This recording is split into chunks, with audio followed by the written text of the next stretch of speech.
ಮಂದಿರಗಳನ್ನ ಕೆಡವಿ ಮಸೀದಿಯನ್ನ ಕಟ್ಟಿರೋದು ನಮ್ಮ ದೇಶದ ಇತಿಹಾಸ. ಆದರೆ ಹೀಗೆ ಹುದುಗಿ ಹೋಗಿರುವ ಮಂದಿರಗಳನ್ನ ಆ ಮಸೀದಿಯ ತಳಪಾಯದಲ್ಲಿ ಹುಡುಕುವ ಪ್ರಯತ್ನ ಮಾಡ್ತಾ ಇರೋದು ವರ್ತಮಾನ, ಬಹುಶಃ ಭವಿಷ್ಯತ್ ಕೂಡ.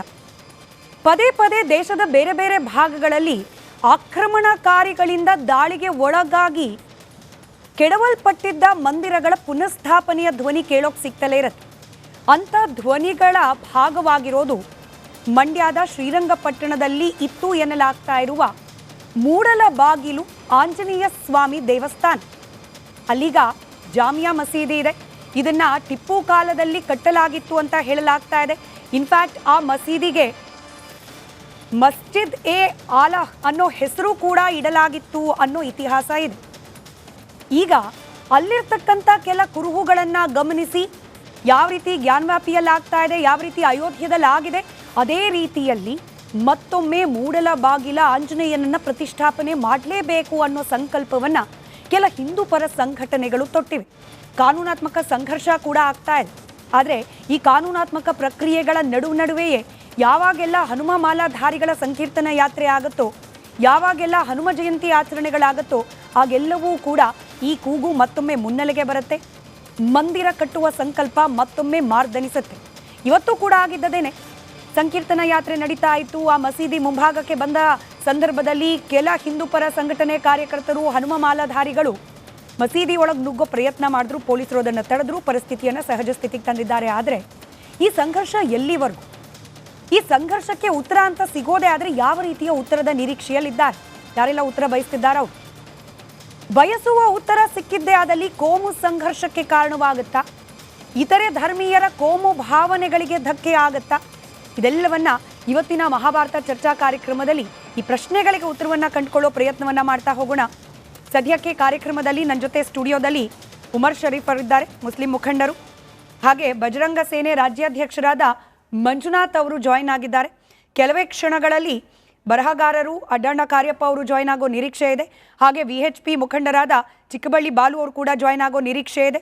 ಇವರುಗಳ ಜೊತೆಯಲ್ಲಿ ಈ ಸಂಘರ್ಷ ಅಥವಾ ಹೋರಾಟವನ್ನು ಪ್ರಾರಂಭ ಮಾಡಿದ ಮೊದಲಿಗರ ಪೈಕಿ ಒಬ್ಬರಾದ ಕಾಳಿಮಠದ ರಿಷಿಕುಮಾರ್ ಸ್ವಾಮೀಜಿ ಅವರು ಕೂಡ ಜಾಯಿನ್ ಆಗೋ ನಿರೀಕ್ಷೆ ಇದೆ. ಅವ್ರು ಬಂದ ನಂತರದಲ್ಲಿ ಅವ್ರನ್ನ ಸ್ವಾಗತ ಮಾಡ್ತೀನಿ.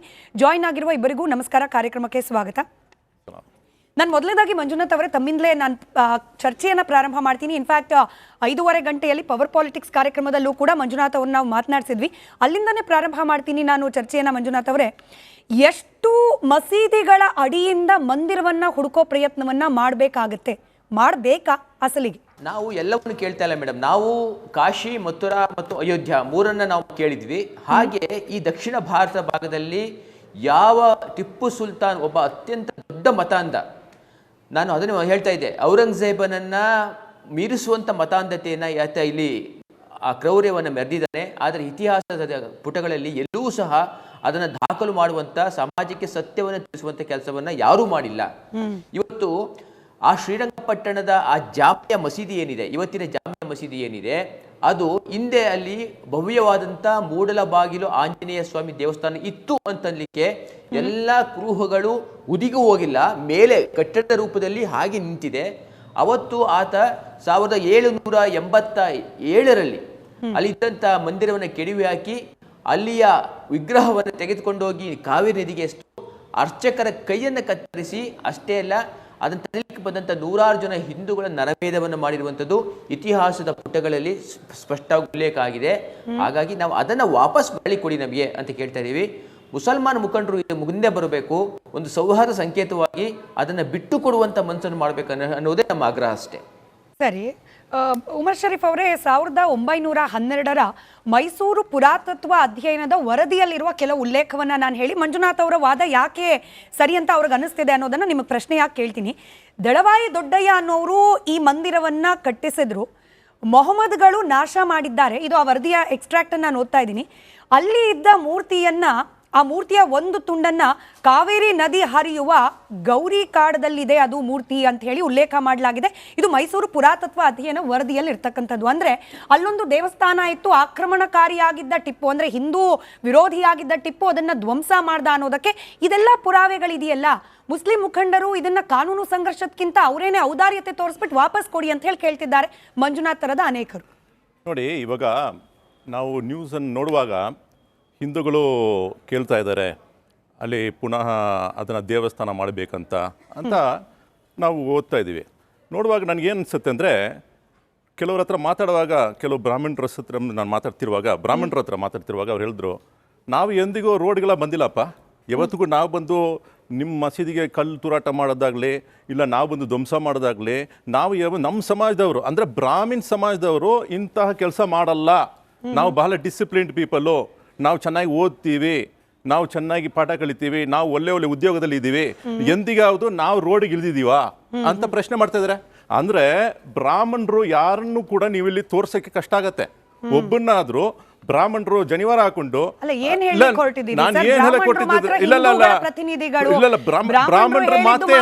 ಶಾಸನ ಬ್ರಾಹ್ಮಣರು ಹೋರಾಟ ಮಾಡಿದ್ರೆ ಮಾತ್ರ ಹಿಂದುತ್ವದ ಸೇರಿದ್ದವಳಾದ್ರೂ ಕೂಡ ಹಿಂದೂ ಧರ್ಮದಲ್ಲಿರ್ತಕ್ಕಂಥ ಯಾವುದೋ ಒಂದು ಜಾತಿ ಅಥವಾ ಯಾವುದೋ ಒಂದು ಸಮುದಾಯ ಇದರಲ್ಲಿ ಭಾಗವಹಿಸಿಲ್ಲ. ನಾನು ಏನ್ ಹೇಳ್ಕೊಳ್ತಂದ್ರೆ, ಇಡೀ ಹಿಂದೂ ಸಮಾಜ ಇದರಲ್ಲಿ ಭಾಗವಹಿಸಿಲ್ಲ.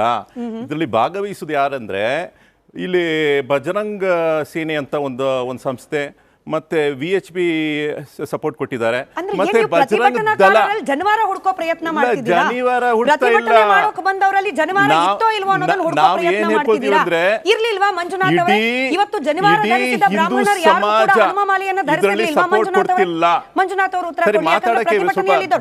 ಇದೊಂದು ಡೌಟ್ ಕ್ಲಿಯರ್ ಆಗ್ಬಿಡಿ ಸರ್. ಮುಂದಿನ ಪಾಯಿಂಟ್ ಹೋಗೋಕೆ ಮುಂಚೆ ಈ ಡೌಟ್ ಕ್ಲಿಯರ್ ತುಂಬಾ ಜನ ಜಾತಿಯನ್ನ ಮೀರಿ ಪಂಥವನ್ನು ಮೀರಿ ಇದು ಹೋರಾಟ ರೂಪುಗೊಂಡಿದೆ. ಓಕೆ, ನಾನು ಹೇಳಿದ್ದು ಬಂದು ಕೆಲವು ಬ್ರಾಹ್ಮಣರು ಮಾತಾಡಿರುವಾಗ ಪಂಥವನ್ನ ಮೀರಿ ಭಾಷೆಯನ್ನು ಮೀರಿ ಹೋರಾಟ ವ್ಯಾಪಿಸ್ತಾ ಇದೆ. ಇವತ್ತು ಸಾಕಷ್ಟು ಪ್ರಮಾಣದಲ್ಲಿ ಬ್ರಾಹ್ಮಣರು ಸಹ ಈ ಕಾರ್ಯಕ್ರಮದಲ್ಲಿದ್ದರು.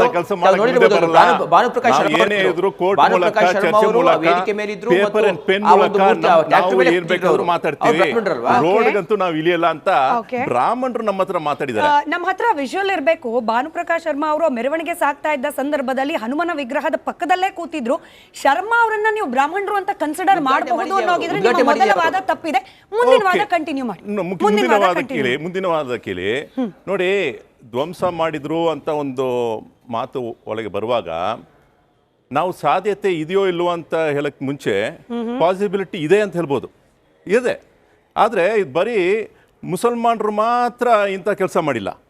ಪುಷ್ಯಮಿತ್ರ ಎನ್ನುವ ಒಬ್ಬ ಬ್ರಾಹ್ಮಿನ್ ಕಿಂಗ್, ಶುಂಗ ಡೈನಾಸ್ಟಿಯ ಸೇರಿದ ಒಬ್ಬ ವ್ಯಕ್ತಿ, ಆ ಕಾಲದಲ್ಲಿ ಇದ್ದ ಬುದ್ಧ ವಿಹಾರಗಳನ್ನ ಕೆಡವಿ ಮಂದಿರಗಳನ್ನು ಸ್ಥಾಪಿಸಿದ.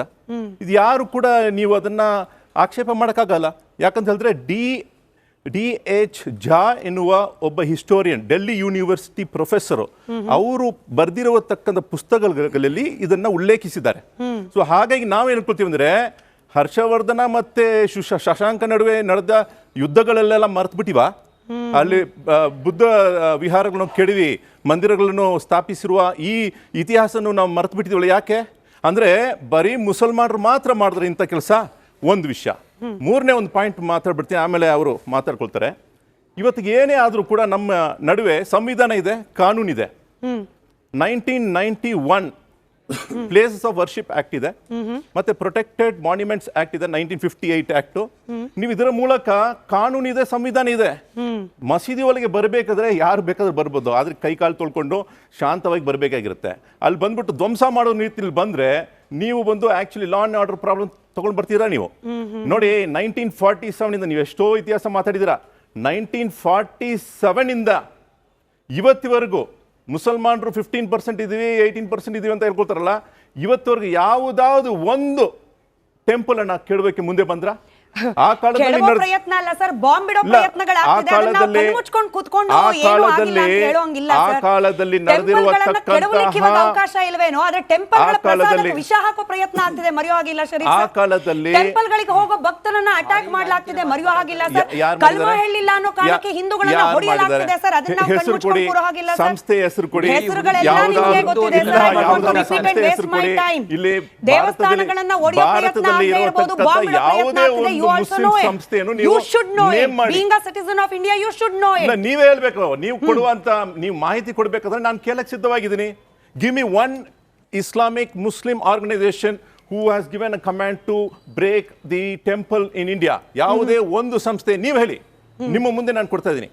ಏನೇ ಒಂದು ಎಷ್ಟೋ ಸಂಸ್ಥೆಗಳಿದೆಯಲ್ಲ ಭಾರತದಲ್ಲಿ, ಒಂದು ಸಂಸ್ಥೆ ಅವ್ರು ಏನೋ ಆಜ್ಞೆ ಕೊಟ್ರಂತ ಶುಕ್ರವಾರದ ನಮಾಜ್ಗಳಲ್ಲಿ ಗಂಟ್ಲು ಹರ್ಕೊಂಡು ಮುಲ್ಲಗಳು ಮಾತಾಡ್ತಾರೆ, ಕಾಫಿರು ಯಾರು ಕಾಫಿರು, ದಯವಿಟ್ಟು ಹೇಳ್ಬಿಡಿ ಕಾಫಿರ್ ಯಾರು ಅಂತ ಗೊತ್ತಾಗ್ಬೇಕಾ? ಕಾಫಿರ್ ಪದವನ್ನು ನಿಮ್ಮ ಮುಲ್ಲಗಳು ಅಲ್ಲ, ಈ ಕಾಫಿರ್ ಪದದ ಬಗ್ಗೆ ಸಾಕಷ್ಟು ಚರ್ಚೆ ಮಾಡಿದೀವಿ ಮಂಜುನಾಥ್ ಅವರೇ, ಮತ್ತಲ್ಲಿಗೆ ಹೋಗೋದು ಬೇಡ. ನಾವಿವತ್ತು ಮಾತನಾಡ್ತಿರೋದು ಮೂಡಲಬಾಗಿಲು ಹನುಮ ದೇವಸ್ಥಾನ ಹಾಗೆ ಅಲ್ಲಿರುವ ವಿವಾದದ ಬಗ್ಗೆ. ನೀವೇನೋ ಕ್ಲಾರಿಫಿಕೇಶನ್ ಕೊಟ್ಟಿದ್ದೀರಿ ಸರ್ ಕಾಫಿರ್ ಅನ್ನೋ ಪದದ ಬಗ್ಗೆ.